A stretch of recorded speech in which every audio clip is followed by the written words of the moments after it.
Hello, it's Sydney. Today I'm going to be doing my reading log for January of 2024. I'm trying a different format of recording the desktop instead of recording my face while I do this, just to test it out, to see how it goes. First of all, I'm going to start with publishers that I only have a couple have one or two volumes from that I read in the month of January. So first off, we have Poetry of Ron. This is the debut volume. It's published by Titan Comics. Um, I did enjoy this from what I read of it so far. It's only two volumes. The fan service is very weird. Like, I didn't expect it at all, and when it came in, it was just very. I don't know if I. It was kind of funny just because of how absurd it was, but I think it's a very interesting story about Bard telling the tale of a hero she met, and it's only two volumes, so it's not too much of an investment either. I would definitely say check it out if it sounds at least somewhat interesting. Next, I have the final volume of Persona 4 Arena Ultimax. This is the Barnes& Noble exclusive edition. Um, Persona 4 Arena Ultimax, personally, I don't know if I preferred the story of the original to this one. The story for this one was a lot more things going on, and it was a lot more conclusive, wrapped up the story in the first one. But I feel like I related more to the villain of the first one than the overarching villain of Arena Ultimax. But overall, I think it was a good adaptation. It was a different artist than the person who did the Persona 4 Arena manga, like the first series. But I think I enjoyed both of their works. Then we have the single Denpa volume I got. I picked this up because it just looked interesting. It's Super Dimensional Love Gun by Shintaro Kago. It's a collection of one-shots by an Eroguro artist in Japan.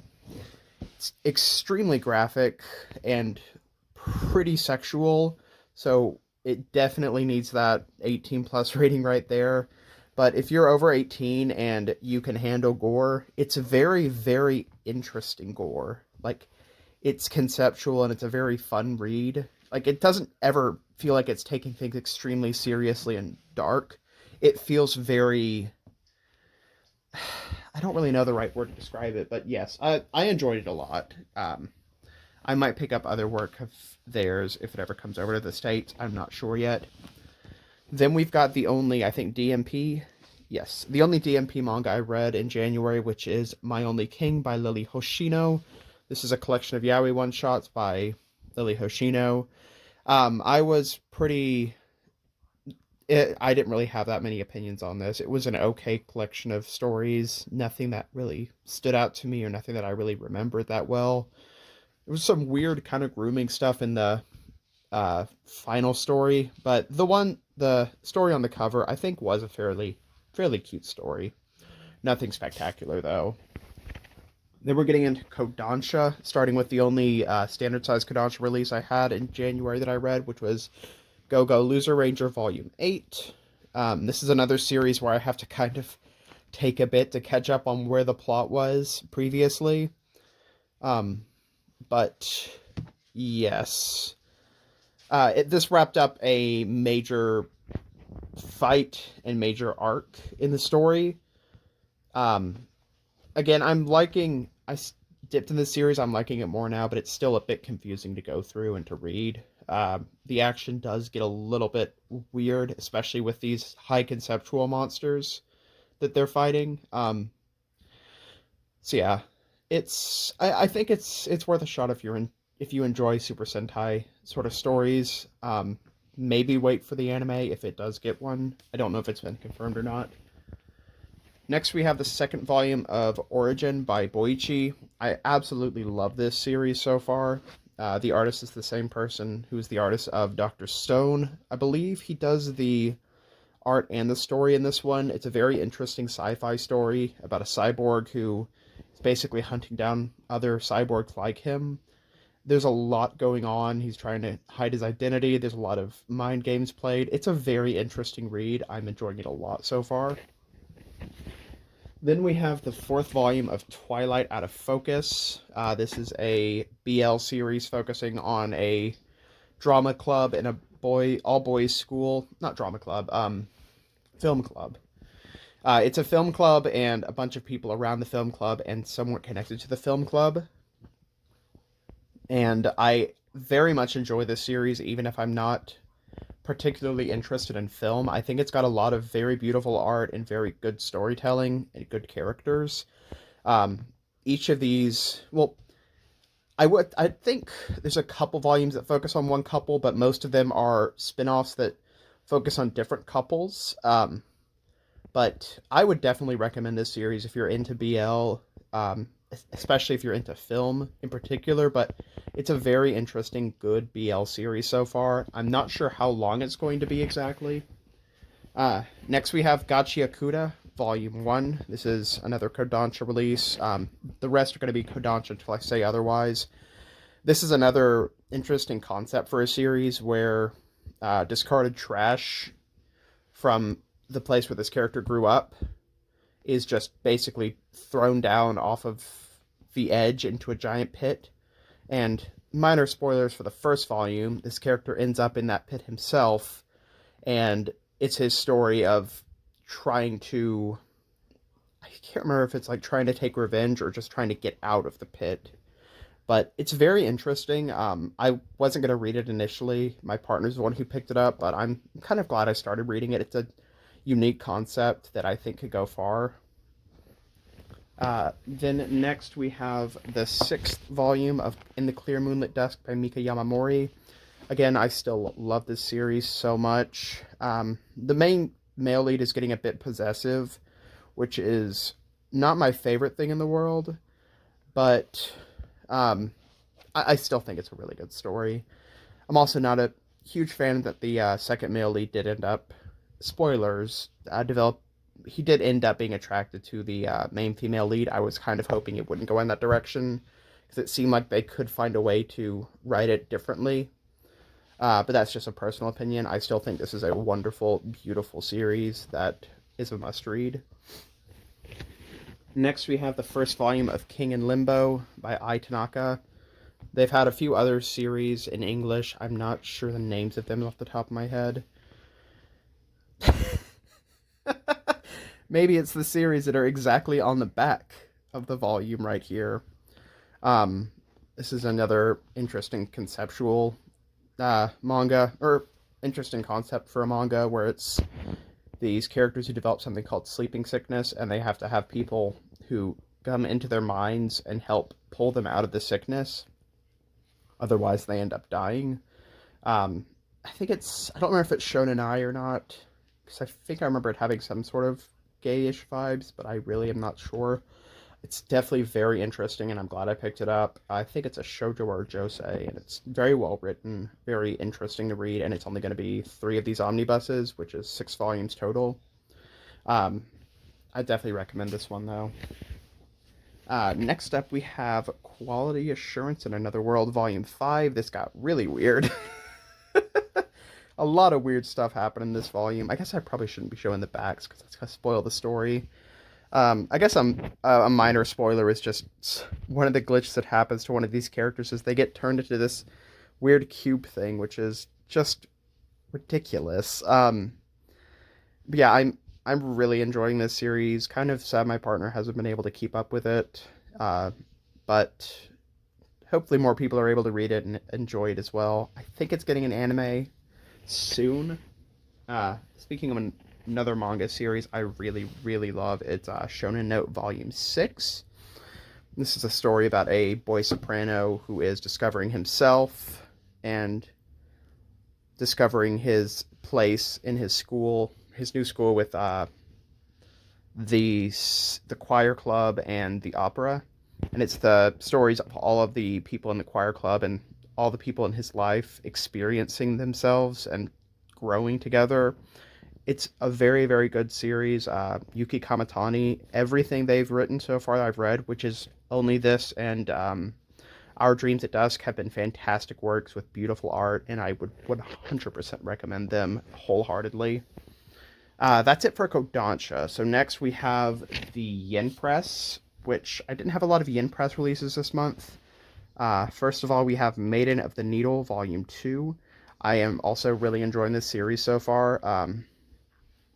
It's about a young girl who was born into a family of people who have of born into a family of people who have the ability to weave magic through needleworking into clothing. And minor spoilers for the first volume, they think that she's unable to do so, so she ends up getting ostracized by the family and basically treated like a servant, or even more extremely, a slave.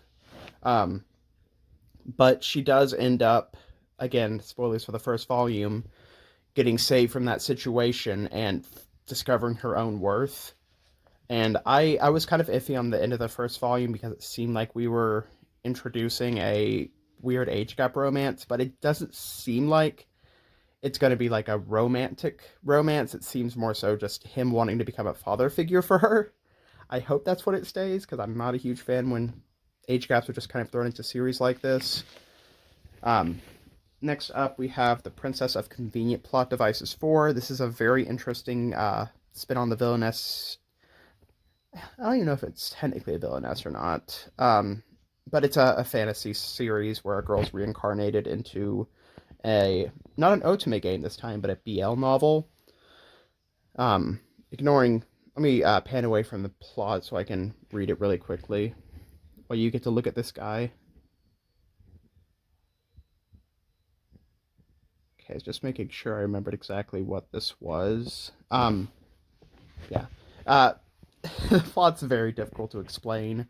Um, it's got a lot of political intrigue so far. It's a lot more involved with meta narrative than a lot of other fantasy reincarnations that are in the shoujo josei genre I've read, like the Villainess series or the Otome game series. But this one's probably really standing out to me as a favorite. The only problem is it's a lot of plot to keep up with, so it does take a while to read through each volume. Then we have Bocchi the Rock, Volume 2 by Aki Hamazi. This was a huge anime in the States and in Japan. It's kind of a 4-coma, kind of not, but a series about a young girl who's a guitarist who is trying to join a band and gain friends, and it's a very relatable series to people who have difficulty with social situations. It's a good comedic twist on that without being too harsh on the main character, Bocchi. If you want to check it out, 100% check the anime, see if it's your vibe before you end up picking up the manga. I think the anime does a better job at it, personally, but I think the manga's still good to read if you like the anime. Then we have Tokyo Babylon Volume 2. This is another fantastic Clamp series that I didn't really know anything about until these premium edition, what are they called? Yeah, premium collection editions started coming out with these gorgeous color-schemed covers and volumes. First one was, I think, red. I might be wrong on that. The plot for this one's a little odd. It does get into supernatural elements with exorcisms, and the main two characters, this main character and his sister, I think they're twins, being involved in having to perform lots of exorcisms. It's mainly this character here who does it. I can't explain the plot too well for this in case you can't tell. I definitely think it's a really good series so far, though. Definitely worth checking out. Art's really pretty, too. Then we've got... that was it for Yin Press. Now we're starting with Seven Seas with Cinderella Closet by Wakana Yanai. Wakana Yanai? Yeah. I was enjoying the series a lot more at the beginning. I've fallen off of it a pretty decent amount because, minor spoilers, the main character ends up... Or, not the main character, the secondary main character, the guy who identifies as a male but likes to cross-dress and teaches the main character about makeup and presenting herself in a way that's going to make her appeal to the guy that she likes. He does seem to end up developing feelings for her, and I'm not a huge fan of the way the story's going. I didn't want those two to end up together. I was kind of hoping it would just be the girl moving forward with a different romantic interest, but that's just me personally. But unfortunately, that's kind of put a hindrance on this series for me, and it's made it harder to enjoy. Um, but I'm still gonna keep reading it till the end and see if my opinion shifts at all. If I end up enjoying their romance, I do enjoy the romance that's developing between two other characters in the series so far. But yeah. Next we have Crossplay Love Otaku X Punk. Volume 7. It doesn't seem like a lot really happens with the romance in this story, but the comedy is still really good so far. Probably shouldn't be giving synopses for every series I go through, otherwise I'll be here for 12 hours. But real quick on this one, basically two guys who are cross-dressing as women for different reasons fall in love with each other as the women selves, and there's comedy off of that, how they don't get along when they're not presenting as women, how they don't know each other's identities, that sort of thing. It's a really funny, really good series. It does seem like it's got some pretty cute gay elements to it, which, again, I'm always a fan of. Definitely recommend checking it out. It's a really good comedy so far. Then we've got another series I'm kind of hesitant on, which is Momo the Blood Taker. This is volume 7. It's ending in a couple volumes here. I really liked the initial plot, but then it got to a point where we introduced a character that just felt deeply offensive, and things just kind of spiraled down after that point for me. I want to see how it ends, but I've lost a lot of hope for this series, unfortunately. But yeah. Next, we're getting to the oversized 7 Seas with The Masterful Cat is Depressed Again Today by Hitsuzi Yamada. This is a really cute, fun comedy series. The anime was spectacular. I would definitely recommend to check that out if you have any interest in this series. About a cat that grows big and ends up taking care of his owner because she can't take care of herself very well. It's just wonderful comedy. A great series, and I would recommend it to anybody who has a mild interest in that concept. Then we've got My Stepmother and Stepsisters Aren't Wicked. I'm pretty okay on this series. It's not the best comedy in the world. The concept's pretty simple to explain. Just her stepmother and stepsisters seem mean, but they're actually really nice, and that does apply to a lot of other characters in this world, which does add to the comedy that it's not just the family that are like this, and that the main character is just completely out of the loop with how people behave and how that reflects on who they really are. I'm enjoying it more the more I read it. I was kind of hesitant on the first volume, but it's starting to grow on me a lot more. Also, I don't know why, but this character for some reason reminds me of Katarina with her hair and her hairstyle. Katarina Kleiss from Next Life.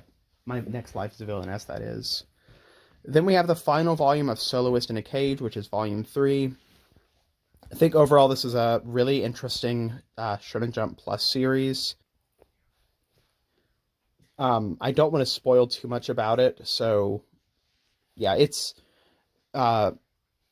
basically the main character is born in a city where all these prisoners are forced to live in, and it's her trying to escape what happens through her life. I think it's best going into this fairly blind. It's got a lot of really interesting concepts that are executed well, a lot of good storytelling and good art. It's definitely worth it especially since it's only a 3-volume commitment. Lastly, for 7 Seas, we have the 4th volume of Who Made Me a Princess, another Villainess Otome.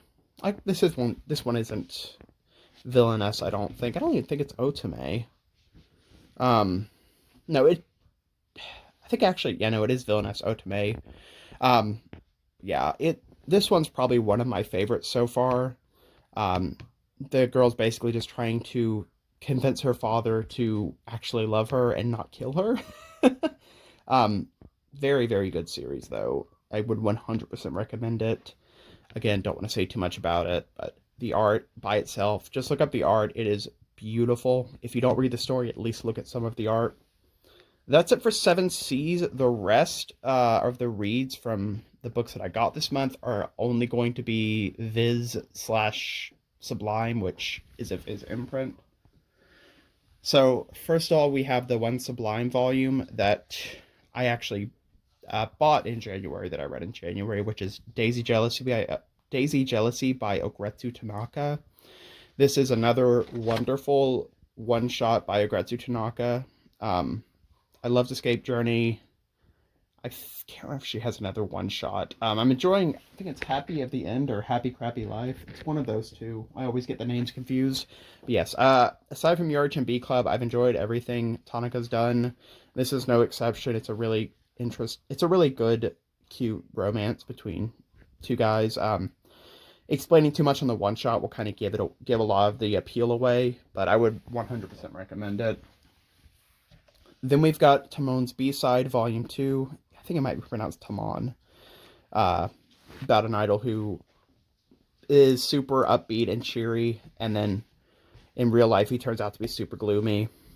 We introduced another character in this volume that shook up the dynamic a lot, with another idol in his group that has a split personality from how he a completely different personality from how he appears on stage versus how he is in person, which just adds to the comedy so much. It's a really fun series so far. I think Yuki Shiwasu also did another series that I'm starting to collect that I really enjoyed the first volume of. I don't remember the name of it off the top of my head. But next we have Like a Butterfly 4 by Sue Morishita. Morishita always has very, very beautiful art, and this is a really endearing, cute story about two characters who can express themselves well, developing a relationship together.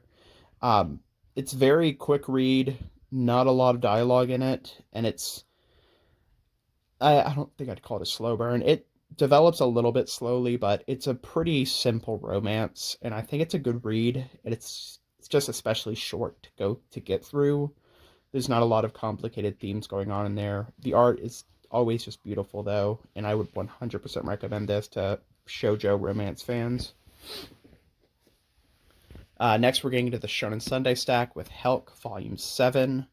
I cannot explain anything from this volume without spoiling what's going on in the story currently. Of course, when I'm flipping over to the back, it's going to give a synopsis, but you can choose not to read that if you don't want to get spoiled. I'm enjoying Helks a lot more lately. It definitely seems like we're getting close to wrapping up the plot. I mean, I think this is the first volume after the halfway point. But yeah, it's a good series so far. I still don't think it's worth all the hype I've seen around it, but I think it's grown on me a lot. Then we've got Komi Can't Communicate 28. I think Komi Can't Communicate has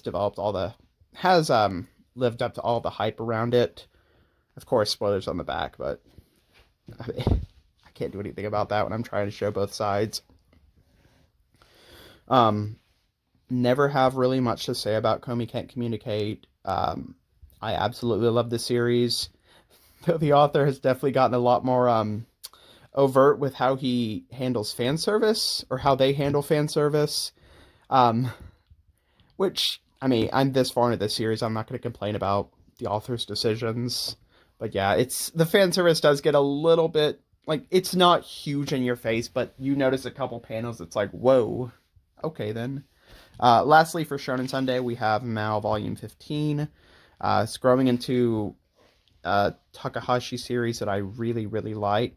It's the only Rumiko Takahashi series I've read that's gotten this far, because I haven't really read any of her longer work so far. I'm wanting to eventually collect and read all of her works. I've got most of Inuyasha, but I want to wait till I completely finish collecting it to read it. But Mao's developed into a really interesting mystery story, and I'd recommend it, but I'd also say maybe wait till an anime comes out, because I'm sure there's going to be one. Because the beginning, it takes a bit to really get the story going, before the mystery starts to develop and the story starts getting more complex. That's probably my only problem with the series, is at the very beginning it definitely seems like much more of the same from Takahashi. But the mystery it's developing is definitely worth reading so far. Then we've got Shoten Volume 4 by Akinari Asakura and Takeshi Obata. Partner was he always wants to get everything by Takeshi Obata. This is a Manzai comedy series, which is a stand-up comedy routine stand-up style comedy routine in Japan. Um, can't explain too much about what's going on in this volume. Probably should stop repeating that every time. But I think I really enjoy the comedy in this series because it's very specific comedy, but when it hits, it does hit pretty decently, and like it's a good view into this style of comedy in Japan. It's something that a lot of Americans probably aren't used to because it's similar to stand up, but also different in a very specific way. Um, the only problem is that the releases are so infrequent that I end up forgetting most of what happened in the previous volume. Um, there was a tragic backstory in this volume that hit pretty hard, and it was pretty well written. Um, Next, we have a series that technically came out like last year, but we just got it in at the store I buy books from recently because it's a second printing of Hunter x Hunter Volume 37. uh, there's a lot that's going on lately in Hunter x Hunter, and there's just been so many memes about how the dialogue has gone out of hand. I think the story's really, really interesting. It's just so hard to read because it takes so long to get through, and it's so difficult keeping track of everything that's going on. I'm enjoying it a lot. It's just a lot to read. Um, yeah. Uh, the anime kind of it ended like one and a half arcs before the current place the manga's at. Um, I don't know if there's going to be more of the anime. I mean, I don't know how much longer the manga is going to be. What's going to happen to it? Because Togashi has been on these indefinite hiatuses and has had a lot of problems with his mental health, not mental health, his physical health. And yeah, it's a lot of the future of the series is up in the air, but I really, really hope it gets concluded and that Togashi is able to not work himself to death in the process of doing that. Um, Anyways, on a lighter mood, we have Dark Gathering Volume 5, I think. Yes. This is another series that I had no interest in initially, but it's really, really grabbed me the more I've read it. And we actually do kind of integrate some of Japan's actual real haunted spots in this series, which is real interesting to read about. I am really liking these backstories of the ghosts that they meet, and the fights are actually getting really interesting in these later volumes. I say later, like 5 is so deep into the series, but in the later half of the series, I would say the fights get a lot more interesting. Then we have Dandadan Volume 6. This is another really, really big series. A lot of people are hyped about. I'm really enjoying it too. The action's wild, the concept's wild, the things that happens in it are wild. I think it's worth the hype personally. But the anime's coming out fairly soon, so check that out before you start spending money on the manga, because manga's expensive. It's not a hobby for everybody. Or you could get stuff at your local library if they carry it. Anyways, we've got next Chainsaw Man Volume 14, another really big series.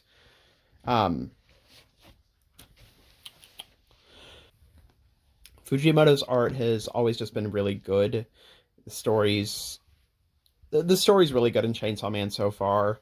It's very different from the other stories he's done that I've read, like Fire Punch and his other one-shots. Can't describe what happens in this too much.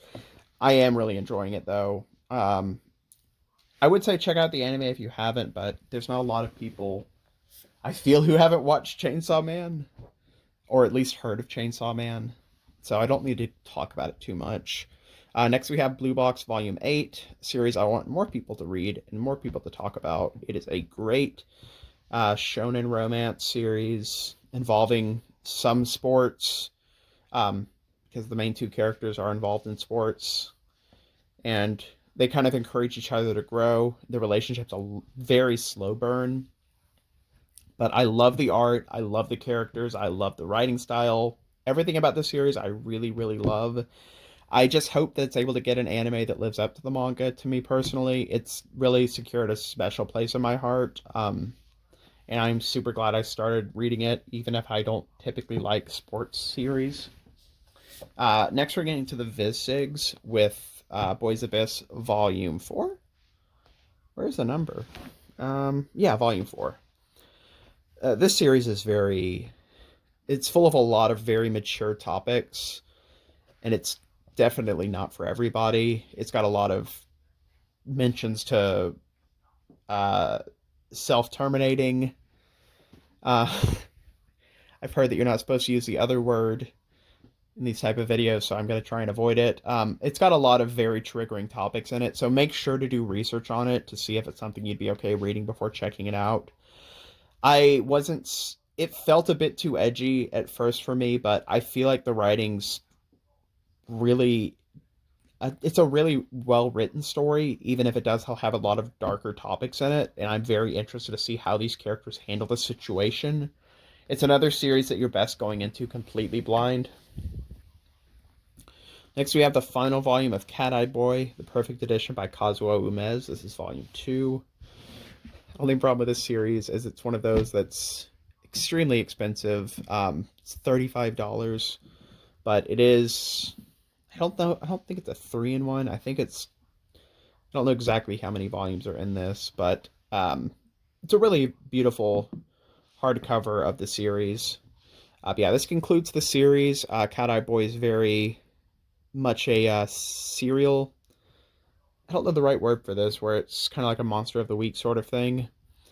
It's very similar in that sort of format to one of Umez's other works the only other one I read, which is Orochi, which I think is actually a little bit longer than Cat-Eyed Boy, where it's the main character kind of getting somewhat involved in these stories and these lives that he interrupts.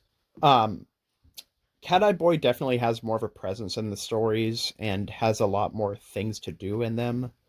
I think I like Cat-Eyed Boy better than I like a lot of the stories in Orochi, and it definitely helps that it wasn't as long as Orochi, and it didn't feel like it was dragging its heels a lot. There's a lot of good horror, and even the meatball monster, which I thought would be something stupid, ended up being a really interesting allegory that I really enjoyed. Anyways, next we're going to move on to Fist of the North Star, Volume 11. This is starting the second half of the Fist of the North Star story.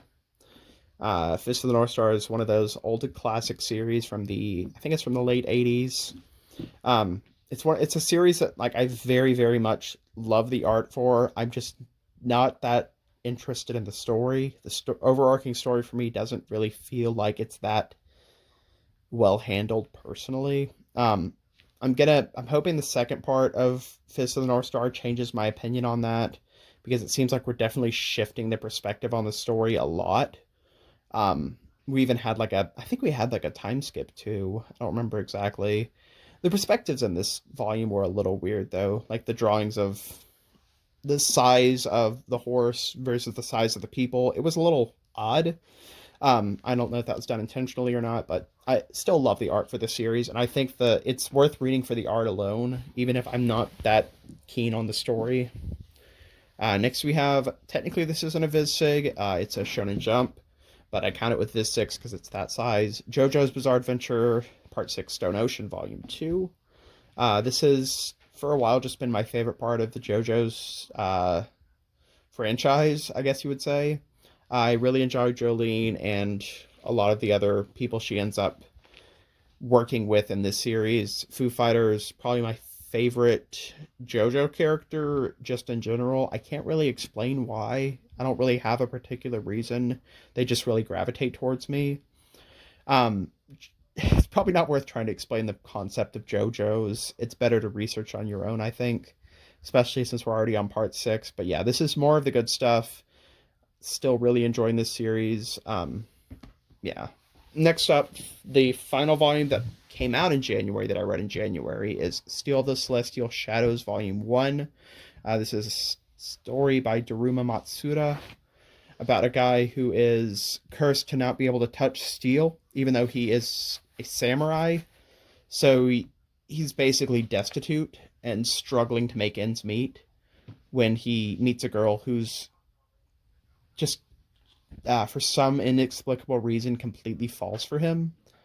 And he doesn't understand why. And then we get to kind of understand the reason for his curse and what his curse could potentially do for him. We're getting the starts of that in this volume. It's very interesting. It's got a lot of gorgeous art that's like mixed with a sort of comedic, sketchy drawing sort of style. Like, you see it very well documented on the cover. It's like a very beautifully drawn woman, and then the man is just very comedically drawn. Like, he's just drawn to look disheveled, shabby, that sort of stuff. It's very interesting so far, and I'm hoping it stays as good moving forward. But yeah, that's all for the things that came out in January that I read. Next, I'm going to talk about the things that I read in January that came out in previous months. All right, next I'm going to talk about the books that I read in January that did not release in January. Kind of stuff on my backlog. First of all, we've got volumes 1 to 2 of Devil Ecstasy by Shuzo Oshimi. I got these for Christmas presents and finally read them in January. It's a very raunchy series by Shuzo Oshimi about succubi and a man who is afraid of women with large breasts because he was assaulted as a child and has trauma due to that. It's another Oshimi work that's very, very graphic and very heavy on sexual themes. I really enjoyed it, though. I think it was a really good, well-written story. It's just, you kind of have to be aware of how overtly sexual this series is to appreciate it. It's got a lot of immaturity to it that I do think kind of adds to the charm of it. I think it's one of his earliest works. Next we have Haru's Curse by Asuka Konishi. This is a one-shot series, or one-shot about a girl who ends up dating her departed sister's fiance, and the guilt she feels from that, and the relationship going forward. It was I really, really enjoyed this series. It's dark.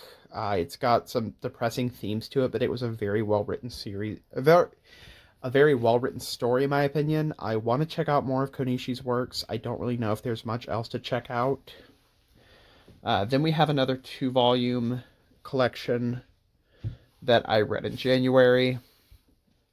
This is the first Clamp series that I finished. It's Chobits with volumes 1 and 2 in the Dark Horse Deluxe Edition, which I believe contains volumes... Okay, it doesn't specifically say. I think it's volumes 1 to 3 and 5 to 6. 1 to 3 and 4 to 6. It's a story about a society where there are these personal computer robots. It's a society where there's these personal computer robots who resemble human girls and human women, or human girls and human men. We're focusing on one of the Chobits that's a human girl in this. That looks like a human girl in this series. She's discovered by this guy who doesn't have a personal computer of his own, which is what these are called. They're called persocoms.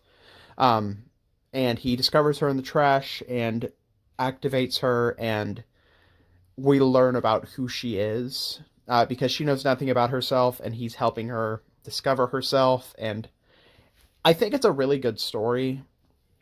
It's pretty heavy on the fan service, so you have to look past that if you want to get into the story. It's also got a romance with a weird age gap in there. Not to mention the fact that the main character looks very, very young, and the main female character looks very, very young, and the main male character is like in his 20s, like I don't say 20s, like maybe early 20s, very late teens. So there's that to think about, but it was a very good, heartwarming story, in my opinion, if you're able to look past those aspects. And I'd recommend reading it personally. The anime's probably really good. I just never watched it. Then next we have the first of the Seven Seas series I read, which is Cutie Honey a Go Go by Go Nagai. Well, this is by Shinpei Ito. It is a reimagining of Cutie Honey by Go Nagai. I feel like this version lost a lot of the charm along with a lot of the bite of the original series. Like the original series was raunchy and over the top and very offensive, but it did have like a raw sort of charm to it, which I do feel like was lost in this reimagining, unfortunately. I didn't dislike it, but after reading the original first, then reading this one, I didn't enjoy it that much personally. Next we have My Father is a Unicorn. This is a one-shot about a guy whose mother marries a unicorn who's able to assume the form of a human man and also the form of a half man, half horse. And it's him learning to love his stepfather and accepting him as a father figure. This was really funny, really cute. I enjoyed it a lot. I'm glad I picked it up. Not much to it though. Not much to it though. Then we have the original Cutie Honey by Go Nagai. This is the collected. I think this is the full series. I'm not exactly certain how much of Cutie Honey this collects. I did really enjoy this. It is extremely raunchy and, like I mentioned, does have some offensive humor in there. It's a much older series, so it's a bit more forgivable. Because that's just kind of how manga was back in that time period. But it's worth reading if you're able to move past that, or if that sort of thing doesn't bother you as much. If you're able to kind of see it as just a factor of the times.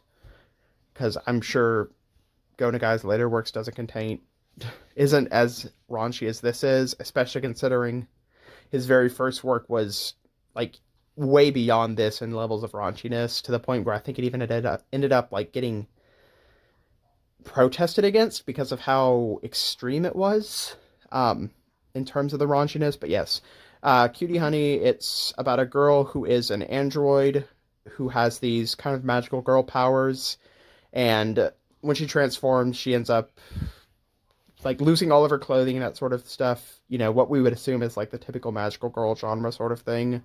From what I've heard, this was a bit of a pioneer in like the fan servicey, ecchi magical girl sort of things. I'm not that well researched on it though, but I think it's a classic for a reason. It's got a lot of interesting charm. We're gonna pretend that didn't happen. It's got a lot of interesting charm and good art to it, but again, it probably didn't age the best, so viewer discretion advised. Then we have the original Kamen Rider. You can see I got a lot of these Seven Seas Classic Editions that I read this month. This collects, I believe, the entire serialization of the first Kamen Rider series by Shotaro Ishinomori. Series about a motorbike-centric Super Sentai hero. Let's see. Yeah, the original Kamen Rider manga series. Okay, so I think this collects all of the original series. It was very enjoyable. I liked the characters. I liked the fights. I think it was a really good series. The only issue I have is just I did get a little lost with understanding what was going on some of the times, but I think it's worth reading for sure. Now, unfortunately, the last Classic Collections one I read this month, or in January, I should say, I did not really enjoy it that much. The first bit of it I did enjoy. It's Super Sentai Himitsu Sentai Goringer. I enjoyed the first part of this, but then it seemed like after a bit, due to certain reasons, I don't remember the exact specifics, we ended up just getting like spin-offs of the story, so the story never really completed. Um, I kind of enjoyed the original story that was going on, and then I did not enjoy the second half when it was these completely unrelated spin-off serials. The story never really concluded. I do want to mention with Cutie Honey as well that the story never really reached a conclusion. It just kind of ended. Uh, but yeah, with it, it just wasn't a satisfying ending to the series, and I just didn't really enjoy it too much, unfortunately. Now we're gonna get into the Viz series that I read for the month of January. That kind of on the backlog stuff that didn't come out in January. So first of all, we have Golden Sparkle by Minta Suzumaru, the author of I think I Should Not Love You. It was some BL that I very much enjoyed that made me want to check this out. I also really enjoyed this one. It's just a one-volume yaoi that again, with these one-volume yaois, there's not a lot to them. I remember the exact initial premise of this. That's right. Okay. Yeah. It's kind of it's a boy who's tired of like all of these perverted guys in his class and how he can't relate to them, and it's about another guy who is able to reach out to him, and they end up developing a relationship together. It's a really cute series, a really cute story. I love the art. I like the characters. It's a good read. Next we have another 2-volume series, which is Beastmaster Volume 1 and 2 by Kyosuke Motoni, the author of Queen's Quality, QQ Sweeper, and there's one on Dengeki Daisy, that's it. About a girl who basically falls in love with this new transfer student who's very feral. He has very animalistic instincts and tendencies, and it kind of shows their relationship developing together and her developing a love for him and him developing a protecting instinct for her. The only issue I had with it was the second half of the first volume was very tropey and just kind of a drag to read through, but overall I did really enjoy it. It may be the premise that carried it for me, but I think it was a good story, and I'm looking forward to reading the other series I have by the creator. I don't have any of the other series completed yet, but yeah. Lastly, I read the final volume of Otomen, Volume 18. I've talked about this in the last few months, but finally finishing with this volume, I think it was a great ending to the series. We did have a bit of a resolution with the situation with his father, and the situation with his father's relationship with his mother. I've already expelled my thoughts on this pretty thoroughly. I don't want to get too much into detail about it, but it's a really good series. Just be warned that there's some dated representations of transgender issues and sexuality. So if that's something that might make it a turnoff for you, then I would say probably skip it. Next up, we have volumes 1 to 6 of Yu Yu Hakusho. I finally started this series this month. I've watched the full anime, really enjoyed it. I finished collecting the manga, I think, a couple years ago, and I'm just now getting around to reading it. I did enjoy it. So far, the first couple volumes were a bit slow to get through, because a lot more of the detective stuff, and then we ended up switching kind of into the battle shonen that a lot of people know Yu Yu Hakusho for. The first couple of volumes, I do want to say they were a bit slow, and there was a lot of stuff that was a bit slow to read through, but there were a lot of really good emotional moments in there that I think were really well done. And then volume 6 ended, I think, right before we get into the big tournament arc that a lot of people know Yu Yu Hakusho for. I am really enjoying it so far.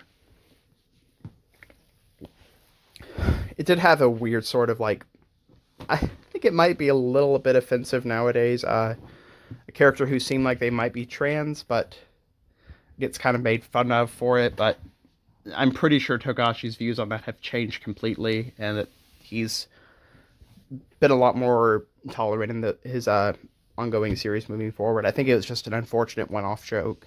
Lastly, for January, I read Levius, the original series in 3 volumes collected into one omnibus. It's a boxing manga about cybernetic boxing and a man who basically takes up this boxing because it's the only way he can find to have a connection to his deceased mother. I enjoyed it. The action was really well done. It was very beautiful. Um, I'm very interested to see what Levius S does because that's going to be 10 volumes and it's a reimagining of this story. I guess my only issue is the fight choreography with it was a bit difficult to follow at times. Things did get a little bit kind of blurry, but I think the art itself is very well done and the concept's very interesting. But yeah, that's everything for this month. I am realizing at the end of the video, I filmed all of this vertically, so hopefully I'll be able to fix that in editing. If not, I apologize for the weird switch in format. Let me know if y'all like having this sort of view, or if you'd prefer just looking at my face while I do this. I'm perfectly willing to adapt and change to what the viewers like. So thanks so much for tuning in and for your consistent support. I will see y'all next month.